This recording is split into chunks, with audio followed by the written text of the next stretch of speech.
We keep getting stories about the threat of nuclear radiation leaking out in Ukraine. First, it was the Zaporizhzhia power plant. They were saying that Russia was shelling the reactors, and Ukraine was like, we need a no-fly zone now. This could be the destruction of Europe. It's not true. There was no real fear of elevated radiation emitting from these power plants. I'm not going to pretend to be an expert on nuclear power, mind you. I'm just reading the reports from international agencies. The U.S. has been very resistant to enacting a no-fly zone. They don't want to do it. It would be war with Russia. Well, now we have this story. Ukraine's Chernobyl nuclear power plant loses power, sparking fear of radiation leaks. I suppose the headline is good for clicks. I suppose for many news organizations, it's a legitimate headline, right? I just want to make sure that you all know right away before we even get started with anything. There is no risk of an explosion. Chernobyl, there is still the elephant's foot, this big, meltdown. I believe it's the core that melted down.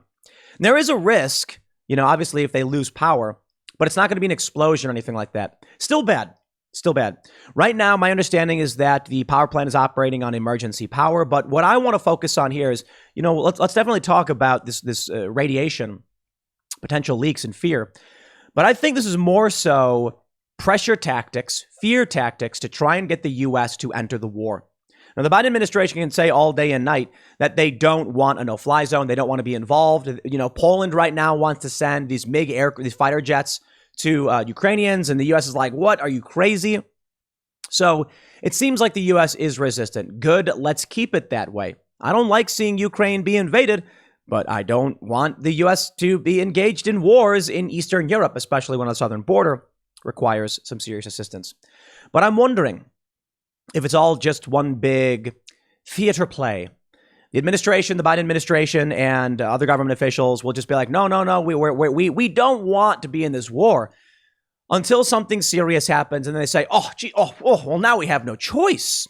Then they'll play this game where they're like, we were always opposed to coming in. Don't blame us. See, the curious thing is people in the United States do not like war. So how is it that we often find ourselves in war so often?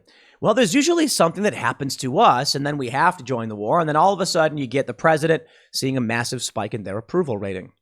So maybe Biden can come out and be like, we don't want war, and we won't enter the war, and then his approval rating will go up a little bit, and it did, I believe. And then something will happen with a radiation leak, or who knows, and then Biden's going to be like, now we have no choice. The free world depends on it. Jesse Waters was saying the other day that if Biden came out and gave an actual reason as to why the U.S. was facing a security threat over what was happening in Ukraine, maybe we can listen to it, but he's not done that. So as far as I'm concerned, and I'm not saying he wants to, as far as I'm concerned, Biden is just like, nah, we ain't doing this. But Putin is kind of a bad dude hanging out with some bad boys. Well, let's read this story from Fox News. But my friends, before we get started, head over to timcast.com and become a member. Why, you say? Because today's my birthday. That's right. March 9th is my birthday. I'm officially 36 years old. And if you would like to help celebrate my birthday, my only birthday wish is help support our journalists who report every day over at timcast.com. You will also get access to Timcast IRL podcast exclusive. We swear a whole lot. I was really angry yesterday because of the parental rights and education bill that just passed in Florida, and how the media has been lying about it, or the Democrats, I should say, lied about it. The media just goes along with the Democrats' lies, and it's quite annoying. So truth be told, full disclosure, we had a story go up today that did a much, much better job saying, like, the bill was dubbed "Don't Say Gay" by Democrats. My reaction to the team was like, guys, you know what? Get rid of that phrase. Don't do it. Let's just report the news. I know the issue is the reason, we were thinking of doing it is because that's how people understand the bill. But I'm like, I'm not playing that game. The bill is the parental rights and education bill. That's what we'll call it. We can absolutely discuss what Democrats and Republicans are saying, but we got to break away from those lies and manipulation. So if you do like the work that we're doing here, if you like the work we do at timcast.com, and you would like to get me a birthday gift, just sign up, become a member, help support our work. We're expanding. Times are getting crazy. So by all means, take care of yourself. Make sure you're being responsible to your family and all that stuff. But help support our work. Also, smash that like button on this video. I normally don't say that on these videos, but hit that like button, subscribe to the channel, share the show. Let's read the story from Fox News. The Chernobyl plant in Ukraine is disconnected from the grid due to damage inflicted by Russian occupying forces, sparking concern of radioactive contamination if the cooling of spent nuclear fuel stops. The 750 kV Chernobyl-Kiev high-voltage line is currently disconnected due to damage by the occupiers. Energoatom, or the state-run National Nuclear Energy Generating Company of Ukraine, said Wednesday, the Chernobyl station and all nuclear facilities of the exclusion zone are without electricity. The regulator explained that there are about 20,000 spent fuel assemblies stored at the facility that require constant cooling. Without electricity to cool the pumps, the temperature in the holding pools will increase, prompting the release of radioactive substances into the environment. The only electrical grid supplying the Chernobyl NPP and all of its nuclear facilities occupied by Russian army is damaged. Ukrainian Foreign Affairs Minister Dmytro Kuleba tweeted Wednesday, CNPP lost electricity supply. I call on the international community to urgently demand Russia to cease fire and allow repair units to restore power supply. Guess what? I don't believe you. I don't believe you. We heard all the lies about Zaporizhzhia when they were like, oh, it's going to leak and it's going to be a catastrophe. And then some international nuclear regulatory agency was like, there's no radiation. That's not true. It was not true. Apparently, Russia was selling like administrative buildings and not reactors, or I don't know. But the point is, we know Ukraine desperately wants Western intervention. I get it. I really do. You know, they're fighting for their lives. I don't see why we should be getting involved. I really, really don't. We're not the world police. There's a conflict between Ukraine and Russia. What do you do? Although I will say that there are many neolibs and neocons who certainly believe that we are the world police and do want to intervene. These are the kinds of narratives that will get us dragged in. But I want to point out the main issue here. When you lie and you are clearly trying to manipulate us into getting involved in your war, and then this happens, don't be surprised if we say, boy cried wolf. Now, I don't want Chernobyl to leak any radiation or anything like that, so fine. Perhaps we do need some kind of assessment on this to verify whether it's true or not. I don't know how you solve for these problems. They're going to say reserve diesel generators have a 48-hour capacity to power the Chernobyl NPP. After that, cooling systems of the storage facility for spent nuclear fuel will stop, making radiation leaks imminent. Putin's barbaric wars puts entire Europe in danger. He must stop it immediately. You see the game they're playing? I don't believe him. I just don't believe him. Wind can transfer the radioactive cloud to other regions of Ukraine, Belarus, Russia, and Europe, according to Energoatom. Ventilation at the facility also won't function without electricity, so some 210 captured technical personnel and guards who have been working to maintain the facility since Russian forces took control of the site 2 weeks ago risk exposure to radiation. The fire extinguishing system is down, posing a dangerous risk if missiles were to strike the plant. Fighting is currently underway, making it impossible to carry out repairs and restore power, Energoatom said. The city of Slavutich is also without electricity. The International Atomic Energy Agency said Ukraine informed them of the power loss at Chernobyl. And Director General Rafael Mariano Grossi said the development violated a key safety pillar on ensuring uninterrupted power supply. As of now, the IAEA does not see a critical impact on safety. You see how that works? Look, either the IAEA, the International Atomic Energy Agency, is lying to us, or there's no critical impact on safety. And what this really is Ukraine desperately trying to fan the flames and make us all freak out so that the U.S. gets involved or so that NATO gets involved. I'm not a fan. The IAEA had warned Tuesday that the same shift had been on duty at the Chernobyl NPP since the day before the Russian military entered, meaning the staff have been in effect living there for 2 weeks. Grossi has repeatedly stressed that staff operating nuclear facilities must be able to rest and work in regular shifts, stating this is crucial for overall nuclear safety. I can respect that for sure. I'm deeply concerned about the difficult and stressful situations facing the staff at Chernobyl nuclear power plant and the potential risks this entails for nuclear safety, Grossi said in a statement. I call on the forces in effective control of the site to urgently facilitate the safe rotation of personnel there. Regarding the status of Ukraine's operational nuclear power plants, the regulator said 8 of the country's 15 reactors were operating, including 2 at the Zaporizhzhia NPP controlled since last week by Russian forces, and that the plant's personnel were working in shifts. Now, I want to show you what we're seeing already. We have this from Morning Joe. As of this morning, this is MSNBC. Former Ukraine president pleads for no-fly zone. Nuclear contamination doesn't have borders. And there it is. Like clockwork. Poroshenko comes out, and he's like, nuclear contamination. Oh, okay. I think there's a risk. It is kind of worrying, but of course that's the go-to narrative. But let's be fair and balanced. I mean, what if they're right? No, seriously, what if they're right? If Russia is acting indiscriminately in their invasion and they're not concerned about the collateral damage, there could be some serious crises. My understanding is that there will not be an explosion or anything like that, but it could still be bad. I have this Twitter thread from Sleepy Neutrons. I don't know who Sleepy Neutrons is. Former Navy nuke, now a senior reactor operator, tweeted this: waking up to another Chernobyl scare with a reminder to stay calm. It is impossible for the core in reactor 4 to explode again.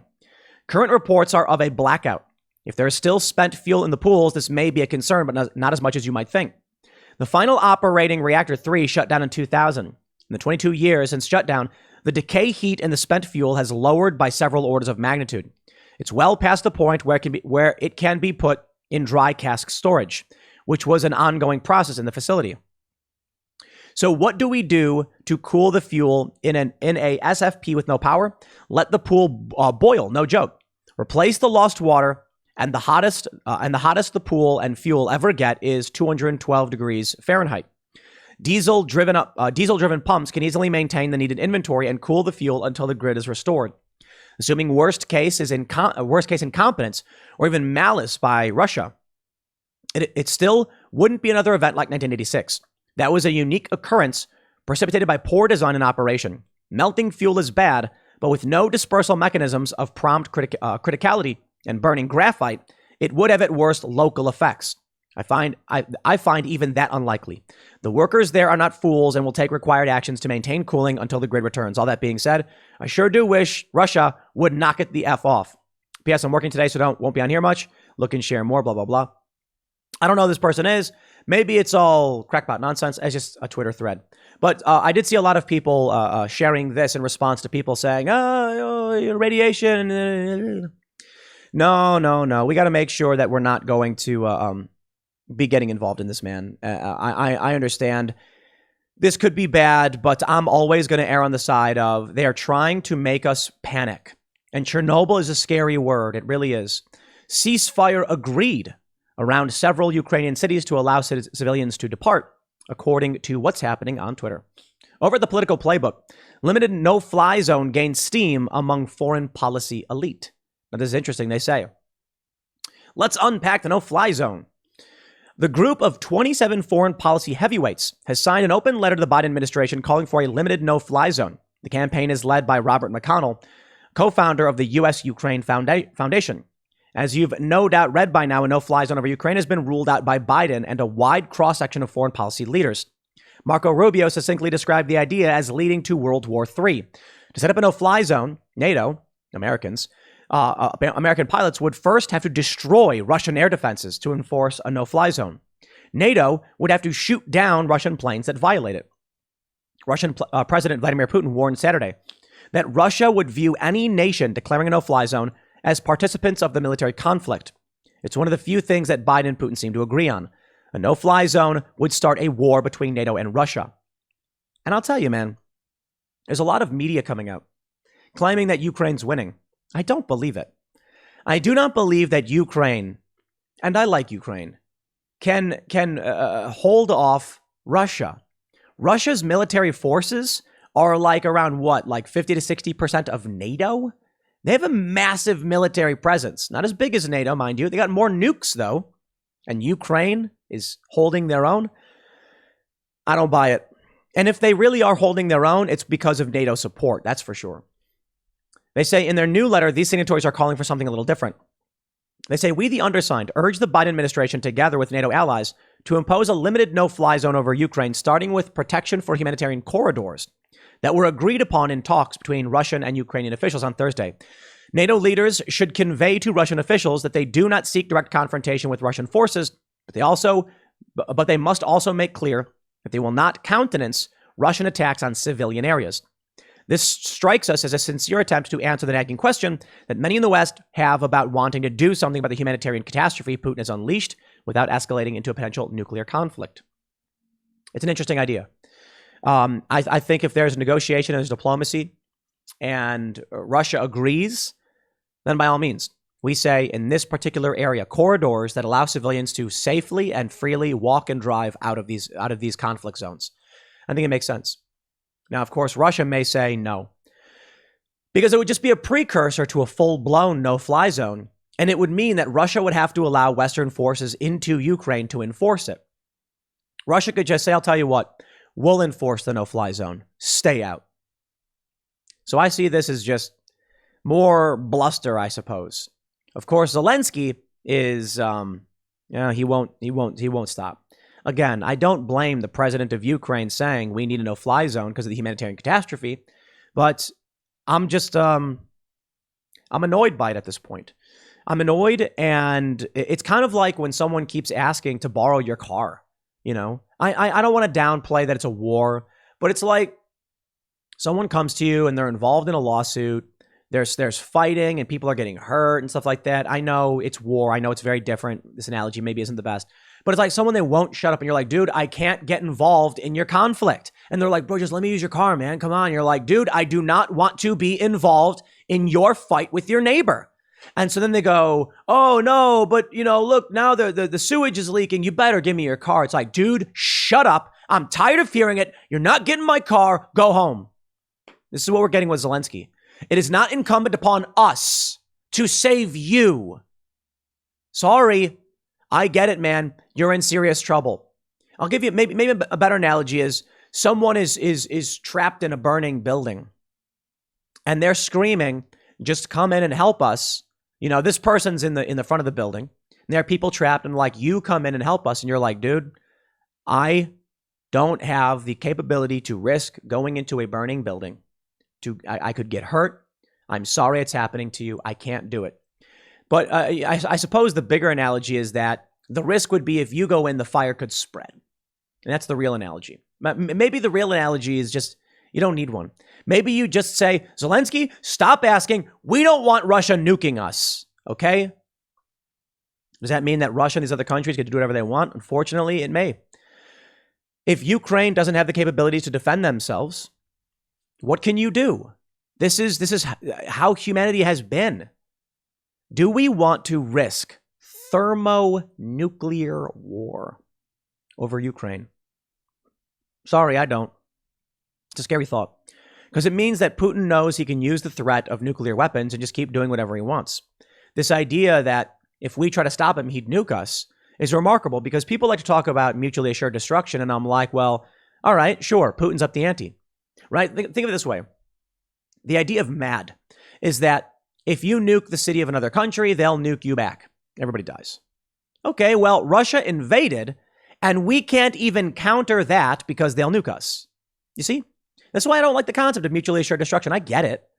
But we're not even dealing with that in the real world. The real world is Russia says, are you scared of nukes? We go, yes. And he goes, okay, I'm going to invade and do whatever I want because I'm less scared than you. Welcome to the negotiating table. This is how it works, man. I've been in many business meetings and negotiations, and I tell you, you have the advantage and the leverage when you don't need what they offer you. I'll put it this way. I've gone to big meetings with big companies, some of the biggest networks, and they're like, Tim, we want to hire you. And I said, I would like an exorbitant amount of money. And they go, we can't pay that. And I said, okay, then I'll leave. I don't know, whatever. I don't need what you got, so I don't care. You've got no power over me. Now, if you're in desperate need of a job, you go in and they can then say to you, we're going to pay you half what you're worth. Take it or leave it. And you're sweating bullets and you're like, I have no choice. In this instance, Russia has all of the power. Why? Because at the negotiating table, they're the ones sitting back saying, you've destroyed our economy. You've cut off our citizens from global networks. We are being pressed upon by NATO to the point where we just have nothing left to lose. And that means we can go all in. Now, the reality is the U.S. has got a pretty decent poker hand.